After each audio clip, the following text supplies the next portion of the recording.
광고 말씀 먼저 드립니다. 기도하시죠. 좋으신 하나님, 오늘도 우리가 주님 앞에 모여서 말씀 앞에 나아갑니다. 하나님, 은혜해 주시고 우리를 인도하여 주시옵소서. 예수님의 이름으로 기도하옵나이다. 아멘. 자, 오늘은 우리가 호세아서를 이제 보게 됩니다. 우리 본문은요, 호세아서 6장인데요. 어제 본문인데요. 우리 6장 1절부터 11절까지 말씀 함께 교독해서 읽으실까요? 자, 시작. 오라, 우리가 여호와께 돌아가자. 여호와께서 우리를 찢으셨으나 도로 낮게 하실 것이, 우리를 치셨으나 싸매어 주실 것이라.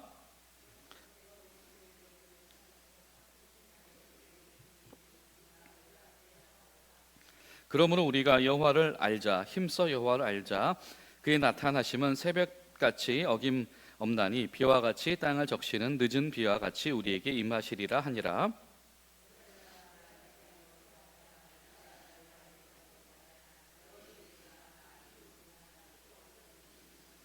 그러므로 내가 선지자들로 그들을 치고 내 입의 말로는 그들을 죽였노니 내 심판은 비처럼 나오느니라.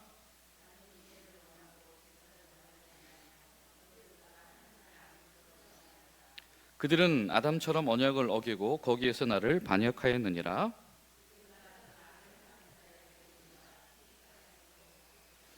강도 때가 사람을 기다린 같이 제사장의 무리가 세겜의 길에서 살인을 하니 그들이 사학을 행하였느니라.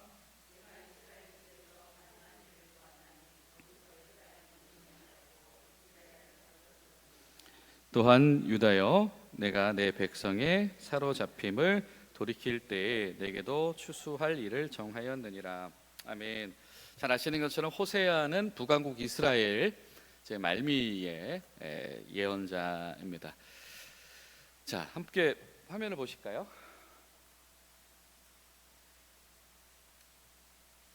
자, 요거 말고 긴 연표 있죠. 그거 먼저 볼게요. 다음에 네, 좋습니다. 예전에 우리가 열왕기 할 때 한번 보셨던 그림이에요. 그때도 사진 찍으셨어요. 그리고 인쇄물도 나눠드렸고 카톡으로도 보내드렸었는데 그때 그겁니다. 똑같은 건데. 네, 제가 목회하기가 얼마나 좋은지 몰라요. 날마다 새로워가지고 똑같은 거 자주 해도 돼가지고 얼마나 좋은지 몰라요.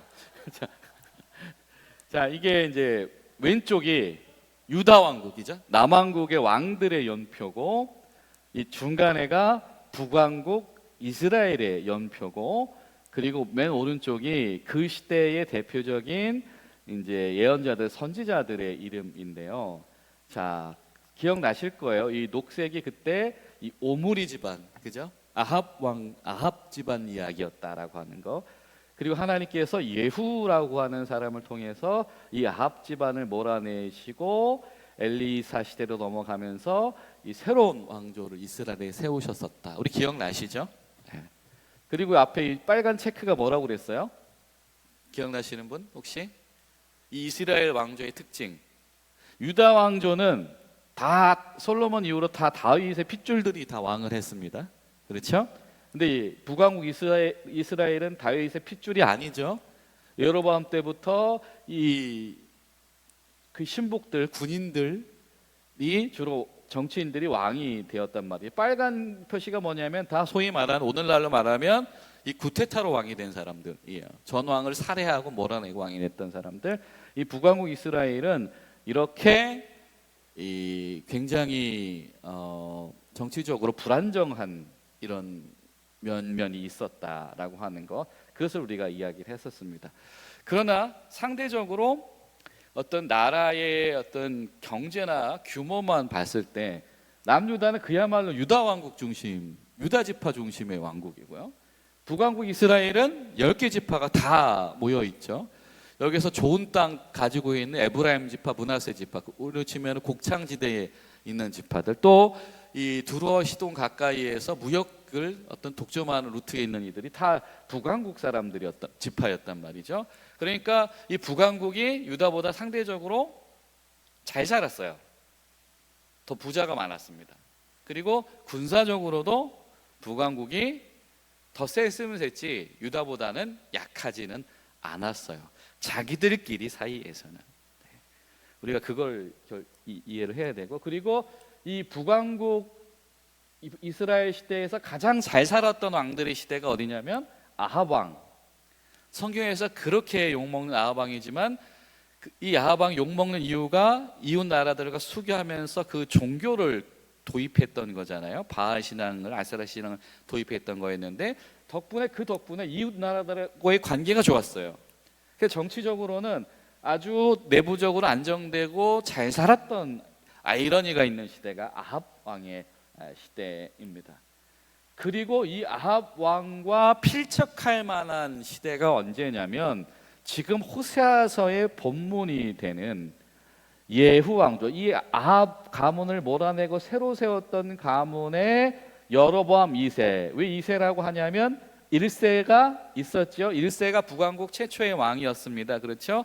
근데 이 여로보암 1세가 했었던 이 정책의 문제점이 뭐였죠? 유다와 완전히 관계를 끊기 위해서 예루살렘 성전 제사를 대신할 제단을 사마리아 지역에 만든 것 한 가지. 두 번째는 이 나라의 경계선을 그으면서 이 베델과 단에다가 산당을 만들어서 이 나라의 경계를 정하면서 유다로 넘어가는 걸 막으면서 소위 이 산당 문화에 기름을 부은 사람이 여로보암이었는데, 결과적으로 대표적인 이 가나안 신앙과 이방 신앙인 바알 신앙이 이 아주 넘나들게 되는데 원인을 제공했던 사람, 그리고 성전 예배보다는 이 산당 중심의 종교 생활을 아주 끌어들인 사람이 여로보암이었다라고 하는 겁니다. 근데 이 여로보암 2세는 아주 이 두 사람의 여로보암 1세와 아합 왕의 그 아주 그런 면모들을 잘 학습한 왕이었어요. 그래서 아주 우상신앙도 활용도 잘했고요. 그리고 산당도 활용을 잘했고요. 그러다 보니까 여로보암 시대 때에 뭐가 하냐면 소위 이스라엘 왕국의 황금기가 옵니다. 우리로 치면 GDP가 제일 높은 시절이 오늘날로 치면 여로보암 시대였다라고 하는 거예요. 그때 하나님께서 불러내신 사람이 호세아입니다. 여러분 충분히 이해가 되죠? 왜 호세아가 지금 계속해서 던지는 메시지가 뭐냐? 왜 듣지를 않냐? 왜 알아보지 못하냐? 오늘 우리가 읽은 본문은 뭐예요? 돌아와라, 이런 메시지를 하나님이 던지시잖아요. 근데 그 메시지들이 들려지지 않는 이유가 뭐냐면 잘 살아서 그래요. 하나님을 선택하지 않았던 겁니다. 다른 선택을 했는데 잘 살았어. 결핍되지 않는 겁니다, 그들이. 그러니까 그들이 하나님께 돌아올 이유를 찾지 못하던 시대가 바로 호세아입니다. 그때 하나님께서 호세아에게 말씀하시는 거야. 너 가서 네가 말해주고 전해줘야 되는데 알아듣지 못하니까 네가 결혼해, 보여줘. 내 사랑이 뭔지 보여주자. 근데 그 사랑이 뭐냐면 너가 가서 음녀랑 결혼해. 그 음녀와 결혼해서 죄악의 아이를 낳아. 근데 그 음녀가 결혼을 했는데도 계속 딴짓을 해서 가서 돈 주고 되찾아와야 되는 정말 이런 슬픈 상황들이 계속 발생을 하잖아요. 그런데도 이 호세아는 계속 그 일을 반복을 해야 되는 상황이란 말이죠. 근데 이것이 이 역사적인 상황 속에서의 하나님의 마음을 대변하는 거다. 그러니까 여로보암 시대 때는 그랬을지 몰라도 결국에는 하나님께서 고치시기로 작정을 하셔서 어떻게 고치십니까? 고친다라고 하는 것은 오늘 새벽 본문이었잖아요. 그죠? 뭐예요? 발견하고 진단하고 병을 정말 끄집어내서 잘라내버리는 거잖아요. 그러다 보니까 어떻게 되냐면 정말 이 왕조가 이제 불안정에 빠지다가 멸망하게 되어지는데, 여러분 호세아 시절에 왕들이 지금 몇 명이 바뀝니까? 그죠? 바로 그런 이야기들이 호세아서를 통해서 우리가 생각을 해야 되는 부분들이다. 다시 처음 슬라이드로 가면, 그래서 이제 여러분 이 호세아서를 우리가 묵상하다 보면 나오게 되는 호세아서의 몇 가지 특징들이 있습니다. 첫 번째는 뭐냐면 반복적으로 하나님의 사랑, 하나님의 언약적인 사랑, 헤세드의 사랑을 이야기해요.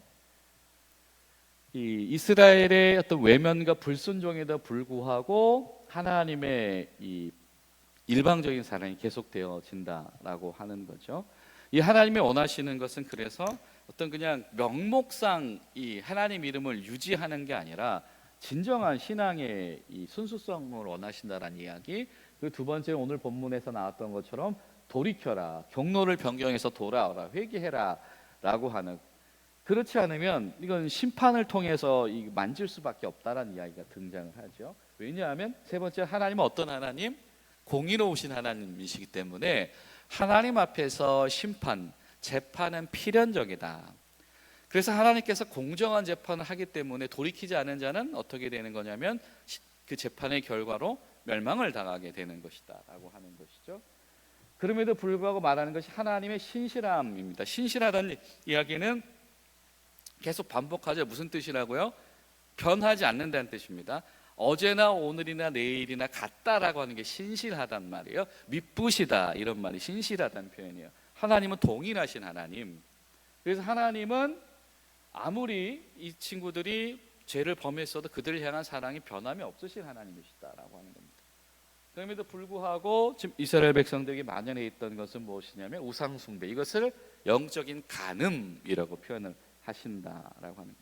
그래서 호세아서를 통해 등장한 하나님의 이미지가 두 가지죠. 첫 번째, 하나님은 아버지인 동시에 하나님은 결혼을 약속한, 사랑을 계속하는 남편, 상대방이 사랑의 약속을 지키지 않아도 이 사랑을 포기하지 않는 남편으로 등장을 합니다. 자, 다음.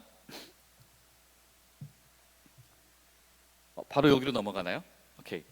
자, 여러분 보시면 이게 소위 그 당시 아수르의 지도예요. 지금 이 중간에 연한 연두색 있죠? 연한 연두색. 이때가 어때쯤이냐면 예후 왕조가 들었을 때가 저 정도였어요. 그거에 비해서 여러분, 이스라엘이 어딨냐면 여기 있거든요. 요만해요. 여기가 사해 홍해 보이시죠? 요만합니다. 몇 개가 들어가는 거예요? 하나, 둘, 셋, 넷, 다섯, 여섯, 일곱, 여덟, 아홉, 열, 열하나, 열둘, 열세, 열네, 열다섯, 그냥 대충 세봐도 한 18배 돼요. 어마어마하죠. 지금으로 치면 뭐 터키부터 시작해서 이란, 이라크를 다 아우르는 지역을 차지했던 나라가 아시리아라고 하는 나라라고 하는 겁니다. 이랬다가 이제 이 이스라엘이 완전히 이 아수르에서 멸망되어지고 이 아수르가 이 유다를 향해서도 막 압박을 하기 시작할 때가 바깥에 진한 연두색 시절이에요. 그때는 더 커지는 거예요. 그러니까 이제 유다 왕국의 입장에서도 아수르에 대한 굉장히 두려움을 가질 수밖에 없었고 다른 나라들도 마찬가지다. 자, 여러분 이 지도를 보고 다시 한번 생각을 해보면, 그래서 지금 여러분 이 호세아서에서 다른 예언자들도 마찬가지지만 이야기하는 이 간음의 이미지가 크게 두 가지입니다. 첫 번째는 뭐냐면 신앙적인 거예요. 자꾸 우상 숭배를 하면서 하나님 신앙을 저버리는 문제에 대해서 이야기를 하고, 두 번째는 뭐냐면 정치적인 동맹의 문제. 이 난관을 돌파하기 위해서 이스라엘을 여기 보내신 분은 누구시냐면 하나님이셨거든요. 하나님 안에서의 방법을 찾아야 돼. 그리고 충분히 힌트가 주어졌어요. 누구 때? 엘리야 때, 엘리사 때 힌트가 주어졌어요. 그런데 이스라엘 백성들이 이걸 무슨 수로 해결하려고 하냐면 정치적인 동맹으로 해결하고 싶어요. 이렇게 큰 형님이 막 이렇게 쳐들어오니까 여기 못지않고 싸움 잘하는 큰 형님이 또 누가 있어요? 이 지도에 나와 있지 않지만 남쪽에 누가 있습니까? 애굽이 있습니다. 그러니까 이 호세아서에도 애굽에 그렇게 자꾸 애굽만 바라보지 마라 이런 이야기가 나와. 근데 여러분 이게 신앙적으로도 하루는 바알 같다, 하루는 마르둑 같다, 그런 음력 이 고멜의 이야기도 있지만 정치적으로도 이번엔 이 사람한테 도와달라고 그러고 내가 잘해볼게요, 저 나라한테 잘해보려고 하고 이러고 있다 정작 하나님 사랑을 외면하고 있다라고 하는 이야기들이 펼쳐지고 있는 거예요. 자, 다음. 그래서 정리를 하면 이 호세아 시대의 이 상황이 시대가 이렇습니다. 여로보암 2세가 주도했던 황금 시대였으나 이거는 어디까지나 어떤 측면에서 황금 시대? 자기들 입장에서 제일 부강한 시대였으나 더 큰 나라들하고 비교했을 때는 이것이 큰 겁니까? 미약한 겁니까? 미약해요. 아무리 크다 한들 저 더 큰 제국, 여러분 제국은 뭐예요? 나라와 나라들을 집어삼켜서 나라와 나라 문화들을 연결해서 통합한 게 제국이잖아요. 그렇죠? 아수르라고 하는 나라는요 제국이에요. 이 이스라엘하고는 비교가 되지 않습니다.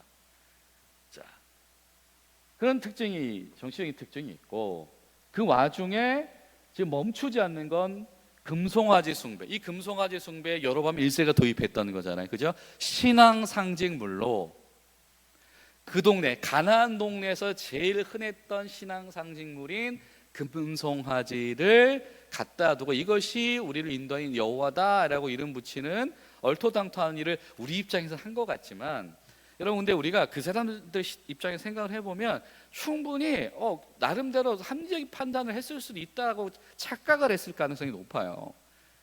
자, 여러분 보면 성경을 보면 하나님이 얼굴을 보여주신 적이 있습니까? 없습니까? 없어요. 심지어 이름도 안 가르쳐 주셨잖아요. 기껏 가르쳐 주신 힌트가 뭐예요? 스스로 있는 자다. 그래서 그거를 줄여가지고 아도나이라고 하는, 주님이라고 하는 단어에 모음을 갖다 붙이면 야훼 여호와가 되는 거예요. 이걸 후대에 갖다 붙인, 하나님은 그냥 나는 나다라고 하셨단 말이에요. 나는 나다, 스스로 있는 자다. 나는 지금도 나일 것이고 난 그때도 나일 것이다. 이름을 안 가르쳐 주셨단 말이에요. 그런 입장에서 성전에 가도 하나님의 형상이 있어요, 없어요? 없죠. 솔로몬 성전에 들어가면은 이 대제사장들만 들어가서 지성소에 가서 예배를 드리죠. 거기에 뭐만 있어요? 언약궤만 있잖아요. 그 언약궤 들어있는 게 끼키야 뭐예요? 말씀, 항아리, 지팡이 뭐 이런 거예요. 다른 종교에 있지 않은 거예요. 그러니까 소위 말하면 신앙 상징물이라는 게 없어요, 하나님 종교는. 그러니까 이 성전을 안 가고 이 구심점을 마련해야 되니까 굳이, 근데 그 동네 사람들이 누구나 다 종교인들은 가지고 있는 신앙 상징물이 뭐였냐면 그게 금송아지였던 겁니다. 가나안 사람들이 이제 그거를 도입했었는데 그게 여전히 저러고 있다. 그리고 정치적인 동맹으로 이민족을 끌어들이면서 가져왔던 종교가 뭐예요?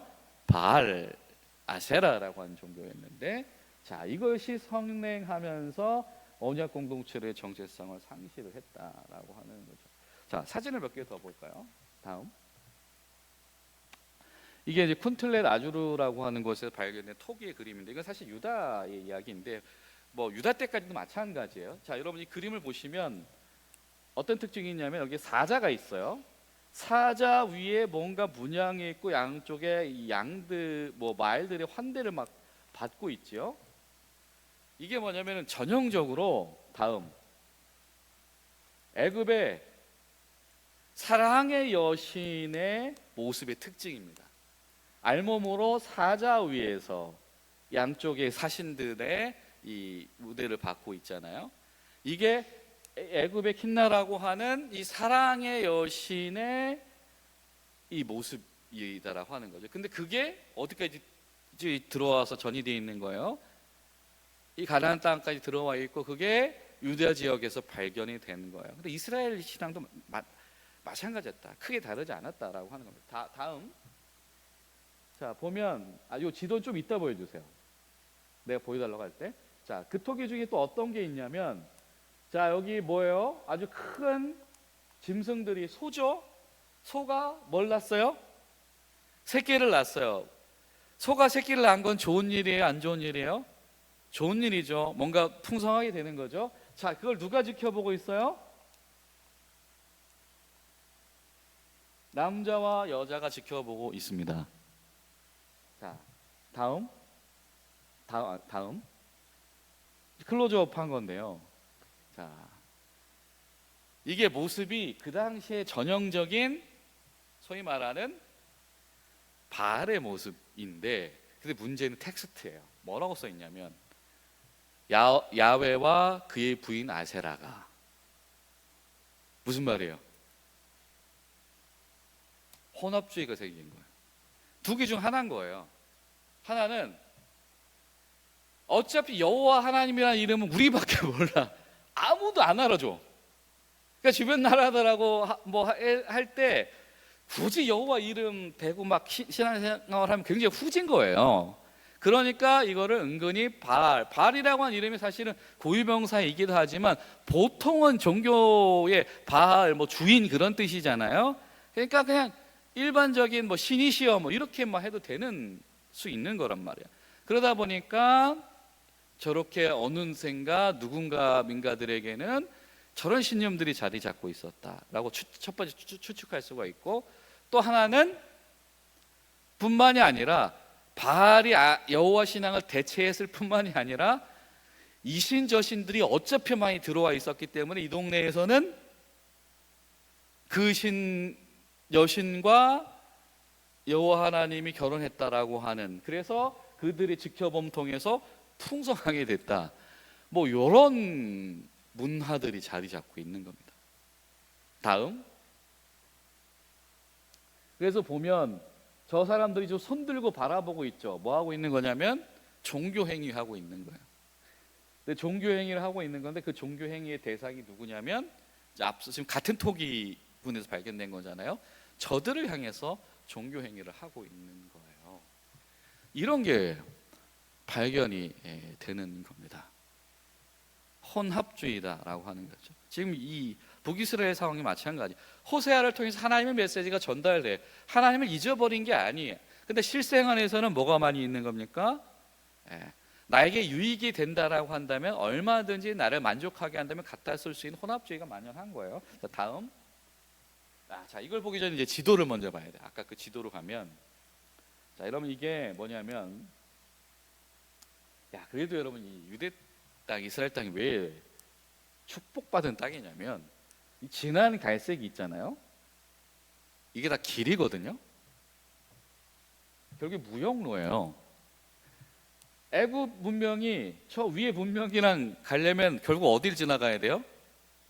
이스라엘 지나가야 돼요. 마찬가지야. 위에 있는 문명이 아래 문명이나 전쟁을 하든 무역을 하려면 어디를 지나가야 돼요? 이스라엘 지나가야 돼요. 소위 이 크게 이 세로로 2개, 그리고 위에서 3개로 연결된 길이 나 있잖아요. 결과적으로 이게 다, 그리고 저 길이 만나는 사거리가 어디냐면 저기가 무깃도입니다. 그래서 거기 있는 무깃도에 있는 언덕에서 전투가 벌어지고 바라보는 것을 하무깃도 하고, 이거를 말로 옮기면 아마겟돈이 되는 거예요. 저기서 항상 전쟁이 일어나기 때문이에요. 서로 차지하려고 하는 전쟁, 하무깃도. 유시아도 저 전쟁의 맥락, 저 언저리 어디서 전살하게 되는 거죠. 자, 그 중에 맨 밑에 요 아라드라고 하는 게, 아라드라고, 여기 유대 땅이에요. 심지어 이스라엘 땅도 아닌데요, 유대 땅인데, 자, 여기에서 뭐가 발견됐냐면, 자, 아까 그 사진으로 다시 가면, 자, 한 이 신전터가 발견이 됐는데, 아마 이게 이 이스라엘 멸망한 시점, 그러니까 유다 땅으로는 히스기야 시대 때부터 한번 무너지고 다시 세우고 다시 무너졌던, 재현했던, 그 한번 부시고 다시 지었던 그 흔적이 있는 그 신전터가 발견이 됐는데, 이 사이즈가 한 28m, 46m 정도 되는 사이즈가 발견됐는데, 이게 출애굽기에서 말하는 성막 사이즈잖아요. 그리고 구조가, 자, 다음. 이 왼쪽이 이제 성경에 있는 내용을 가지고 재현하는 이 성전의 모형인 것인데, 자, 오른쪽부터 동쪽으로부터 들어와서 뜰을 지나서 제단과 물두멍을 지나서 성소와 지성소가 있는 이런 구조를 가지고 있잖아요. 그런 구조를 가지고 있고, 사이즈도 출애굽기에서 규정하는 사이즈를 가지고 있는 제단터가 이 뜬금없이 저 무역 길목 하단에 있는 동네에서 발견이 된 거예요. 근데 특징 하나는 뭐냐면, 부신 흔적과 부신 것을 다시 지은 흔적이 있는 거예요. 우리는 알고 있죠? 히스기야 때 부셨다가 그 아들 때 다시 그거를 다시 만들어 놔가지고 요시야 때 다시 부시는 거잖아요, 그죠? 근데 여기에 뭐가 있냐면, 저 지성소 안에 잊지 말아야 될 게 있는 거예요. 뭐가 있어요? 저 끝에 돌기둥이 있습니다. 소위 주상이라고 하는 게 있는 겁니다. 여러분, 지성소에 주상이 있으면 돼요, 안 돼요? 하나님 주상을 세우라고 했습니까? 세우지 말라고 했습니까? 세우지 말라고 했지. 근데 이 주상도 뭐냐면, 아까 금송아지가 신앙 상징물이라고 했잖아요. 이 주상도 고대 사회의 대표적인 신앙 상징물이에요. 그러니까 종교를 막론하고 신전이라고 하는 것에 구체적으로 막 조각을 해서 막 신전을 세울 수도 있지만, 이 저런 기둥을 세워 놓는 겁니다. 근데 이 기둥이 몇 개 있어요, 여기에? 몇 개 있을까요? 저 그늘져서 안 보이는데 저게 쟤보다 키가 작은 기둥이 하나가 더 있는 거예요. 아까 바울과 아세라를 본뜬 혼합주의의 토기가 발견됐었잖아요. 그런 것처럼 심지어는 제단이라고, 산당 자리에 하나님을 위한 제단이라고, 왜냐하면 유다 땅에서 발견된 거니까 했을 거 아닙니까? 그런데 거기에 뭐가 있는 거예요? 신랑 신부의 형상을 한 주상을 또 가져다 놓고 거기를 지성소다, 거룩한 곳이다 라고 했던 흔적이 발견이 되어지는 겁니다. 이것도 뭡니까? 혼합주의. 자, 아까 처음 표로 돌아가면 됩니다. 이거 말고요. 그렇죠. 이건가요? 아닌데 그 다음. 그렇죠. 영적인 타락이라고 하는 것이 막 거기서 막 타락한 행위를 뭐 했다 그런 차원이 아니고, 사실상 실제적인 신앙생활에 이런 혼합주의가 그냥 너무 자연스럽게 자리 잡고 있었던 거예요. 우리로 치면 교회는 왠지 고상한 뭔가 음악 팀이 있어야 될 것 같고, 그렇죠? 뭔가 우아한 휴게실이 있어야 될 것 같고, 아니면 교회에 다니는 사람들 뭔가 옷도 세련되게 입어야 될 것 같고, 말도 굉장히 고급스러운 말 해야 될 것 같고, 필요하면 외국어로 막 대화해야 될 것 같고. 여러분 신실하셔서 그런 압박감이 없지만 때로는 그런 압박감을 느끼는 교회가 있다라고 한다면 뭐냐면 딱 이런 혼합주의에 영향받는 거예요. 지금 종교생활하는 사람들이 저렇게 하고 있거든요. 야, 뭐 너네 뭐 종교생활을 그런 식으로 해? 이왕 종교생활하면 이런 식으로 해야지. 얼마나 멋져, 얼마나 나이스해, 그리고 얼마나 확실해 라고 하는 거죠. 그런데 이스라엘 백성이 단순히 뭐 하나님 말고 다른 우상에 절했다 이런 차원이 아니라, 그들이 왜 이런 혼합주의에 빠져 있었는가를 우리가 생각해 보면 우리도 자유롭지 못하다라고 하는 묵상을 우리가 충분히 이끌어낼 수가 있습니다. 근데 결과적으로 그렇게 잘 사는 것 같지만 여로보암 2세 사후에, 지금 이 사단을 일으킨 여로보암 왕 사후에 30년 동안 왕이 몇 명 나와요? 몇 명? 6명이 나와요. 거의 뭐 현대 대통령제예요. 5년에 한 번씩 왕이 바뀌어. 아주 민주적인 나라였나 봐요. 그 얘기는 뭐냐, 구테타가 6번 일어났다는 얘기죠. 그런 거. 그 와중에 아수르, 일반적으로 아시리아라고 하죠. 아까 그 지도를 보셨던 이스라엘의 말도 안 되게 훨씬 더 큰 군사적인 강대한 나라인 아수르가 뭘 요구해요? 조공을 요구해요. 왕들이 조공을 바칩니다. 아까 그 아시리아 지도 다시 한번 볼까요? 자, 여로보암 2세 시절이 어느 시절이냐면 저 중간에 연두색이 예후 왕조 시대쯤이라고 했잖아요. 그리고 큰 진한 연두색이 언제냐면 이 이스라엘이 멸망하고 나서 유다까지 넘어가던 시절이다라고 하는 겁니다. 그럼 여로보암 2세는 그 중간 어디겠죠? 연한 연두색이 진한 연두색으로 확장되어져 가던 어느 시점에 저 구석에서 이스라엘이라는 나라가 지금 그러고 있었던 거예요. 여러분, 그러니까 하나님께서 우리 성경에 야, 내가 너희를 왜 택했냐, 너희가 정말 수혜도 작고 진짜 작은 나라라 택한 거야, 이런 표현을 하시잖아요. 신명기에. 실제로 작아요. 지금도 그 나라 땅덩어리가 작지만 실제로 작아요. 근데 그 작은 나라 앞에 저 큰 나라가 이렇게 확장해서 들어오는 시절, 그러니까 그 나라한테 조공도 바쳐야 돼. 그래서 저 연두색 시절에 발견되어진 그 석탑 같은 거에 보면 예후가 와가지고 나한테 이걸 바쳤다라고 하는 그런 그림들과 기록이 나온다는 거예요. 그 예후조차도 아수르에게 조공을 바치는 사이였다. 근데 그러니 그 아수르의 문화와 종교를 막 배짱 있게 거부하는 것이 굉장히 어려운 선택인 거예요.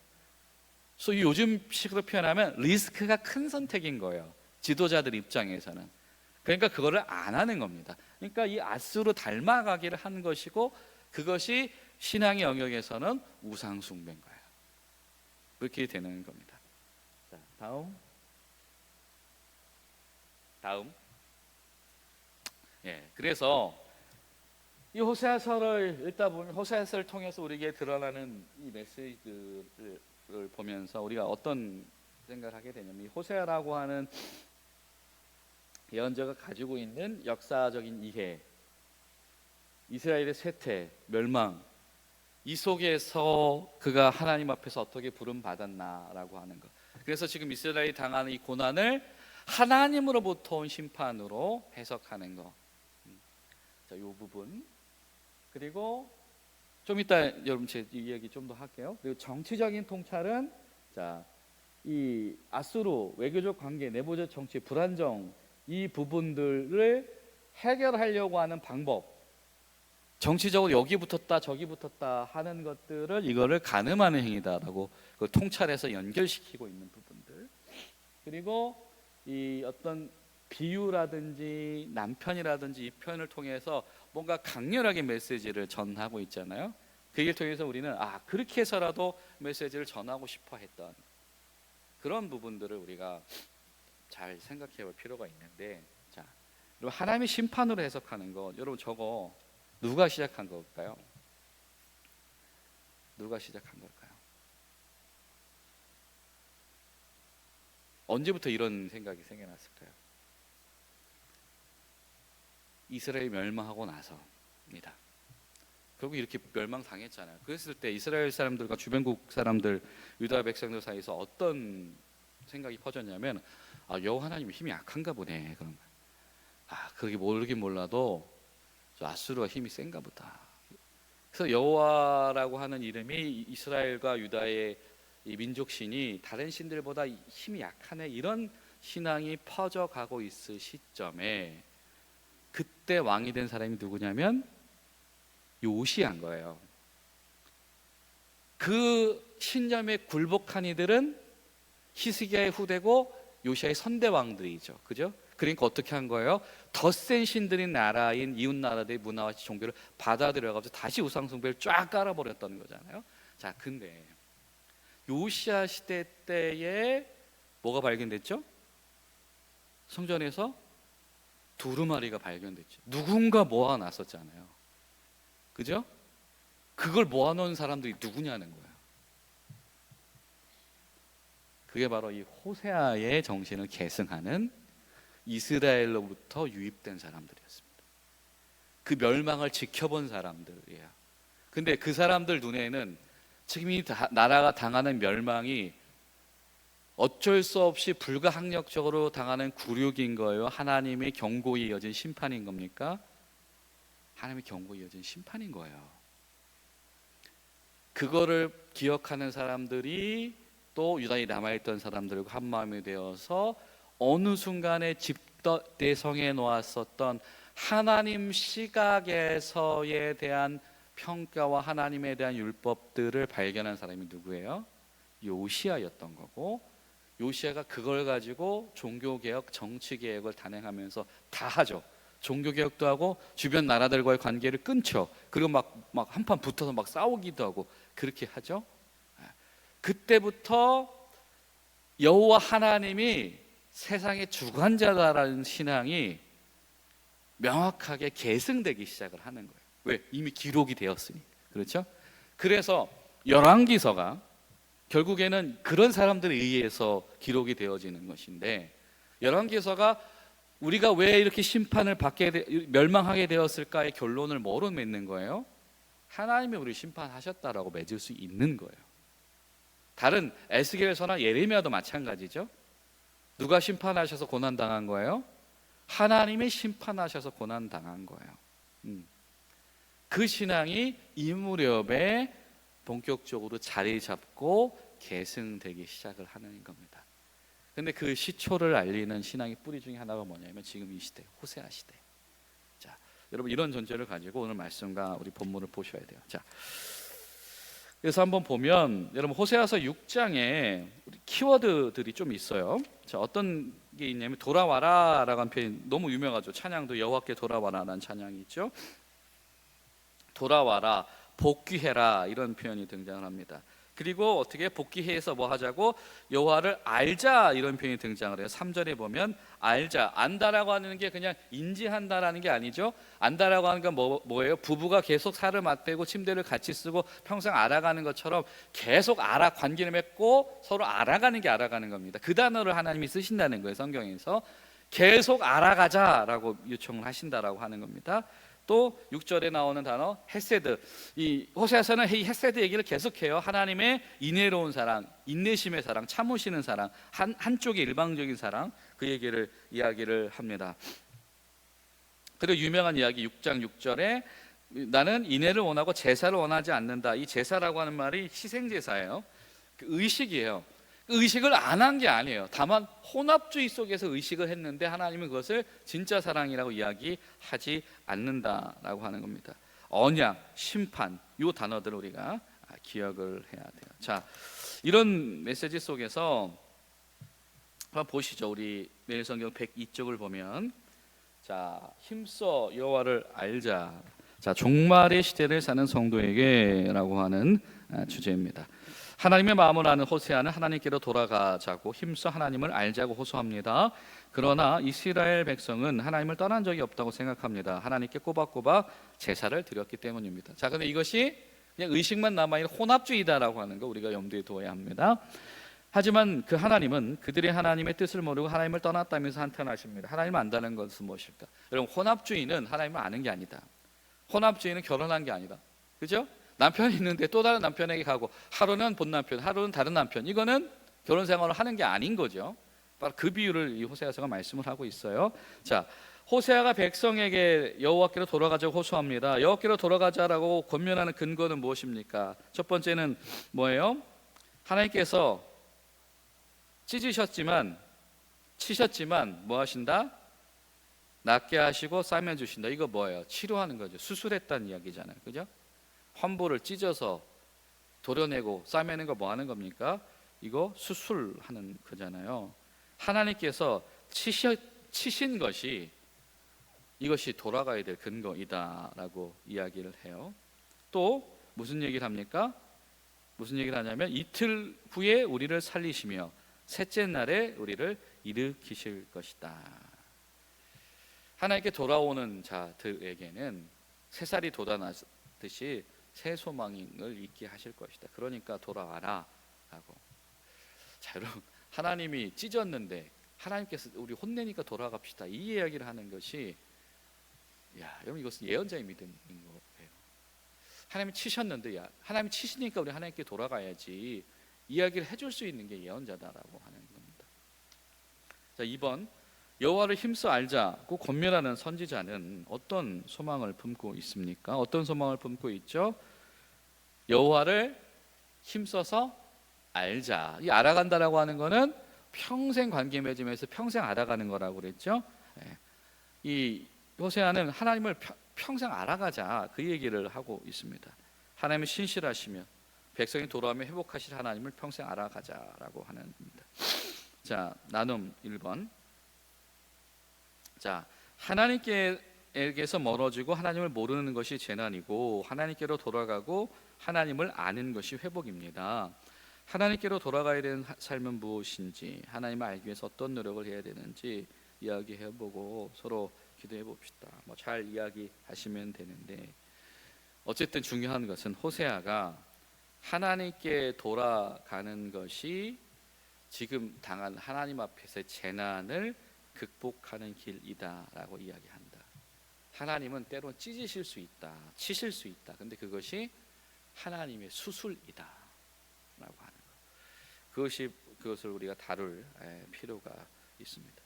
하나님께서 수술하실 영역이 우리 삶 가운데 어떤 영역인가라고 하는 것이죠. 자, 2번 질문. 하나님의 기대와 달리 백성은 죄에서 떠나지 못합니다.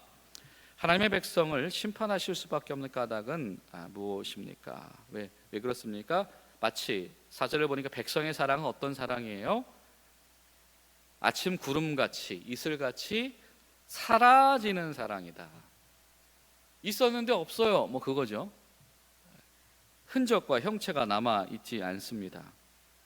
근데 그 일시적인 사랑의 이유는 뭐냐면 반복적인 불순종입니다. 회개하지 않기 때문이에요. 그렇죠? 고멜이 사랑 안 하는 게 결혼했어요. 다른 남자한테 갔는데 돈 내고 찾아오니까 기뻐. 나 돈 주고 다시 날 찾으러 오는 얼마나 기특해요.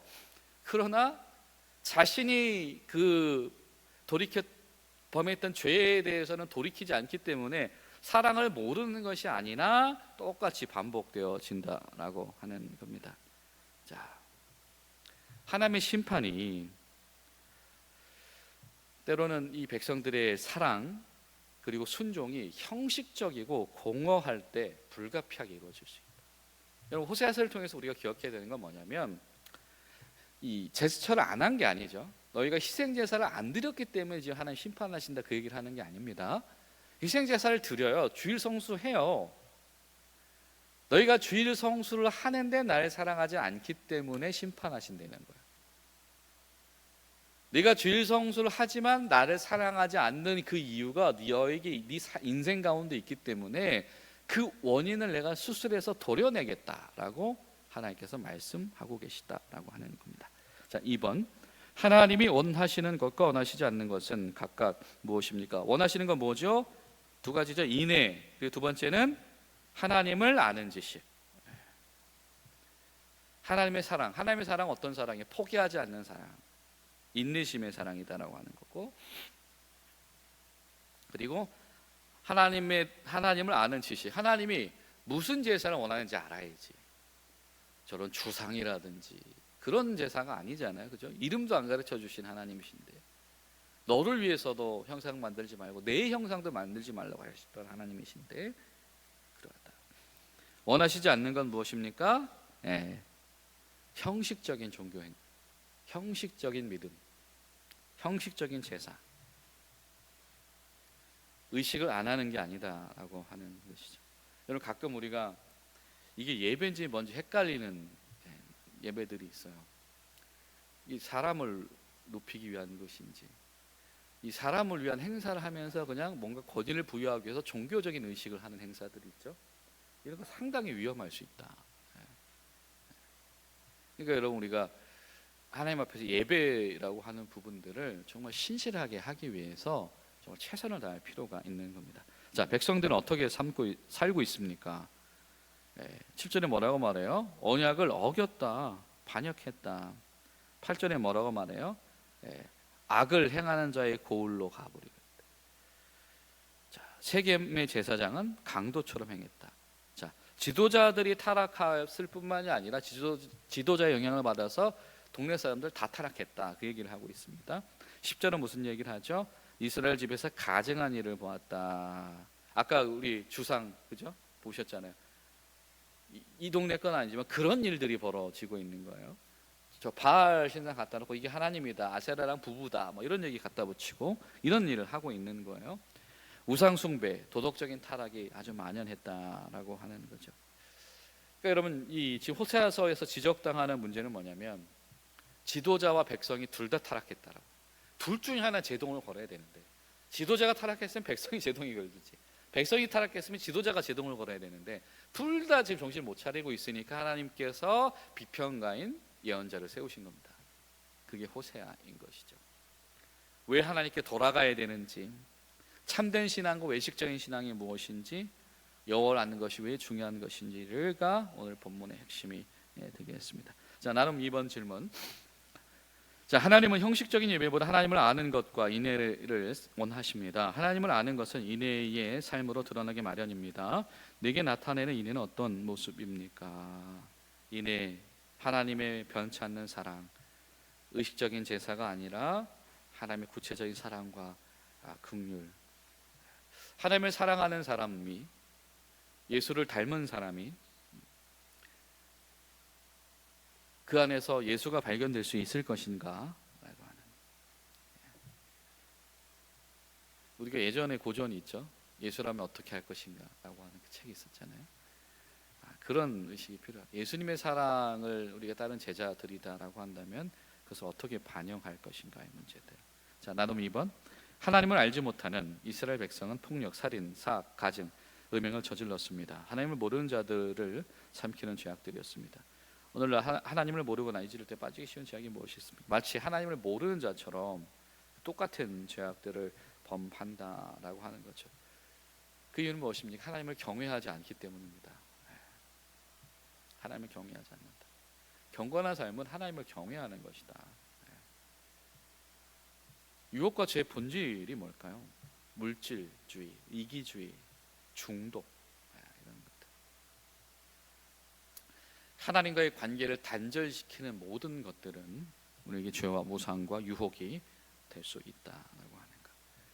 여러분, 우리가 요즘에 흠뻑 빠져 있는 것들에 관하여서 우리가 나누는 것들이 굉장히 중요할 겁니다. 자, 여기까지. 질문 없으시죠? 기도하겠습니다. 좋으신 하나님, 오늘도 우리가 주의 말씀 앞에 서면 특별히 호세아를 불러내셔서 그렇게 안타까운 결혼을 명하실 수밖에 없었던 처절한 현실을 저희가 묵상합니다. 어떤 이들은 현실적인 이유였을 것이고, 어떤 이들은 흐름에 휩쓸렸을 것이고, 어떤 이들은 죄의식이 없었을지도 모릅니다. 주님, 우리 가운데 같은 신앙의 타협과 신앙의 실패가 있지 않기를 원하오니 저희를 도와주시옵소서. 우리 사랑하는 우리 목장원들 한 사람 한 사람 가정들을 기억하시고 주님 강건케 하시고 좀 위로하시고 주님 치료하시고 주님 인도하여 주시옵소서. 예수님의 이름으로 기도하옵나이다. 아멘.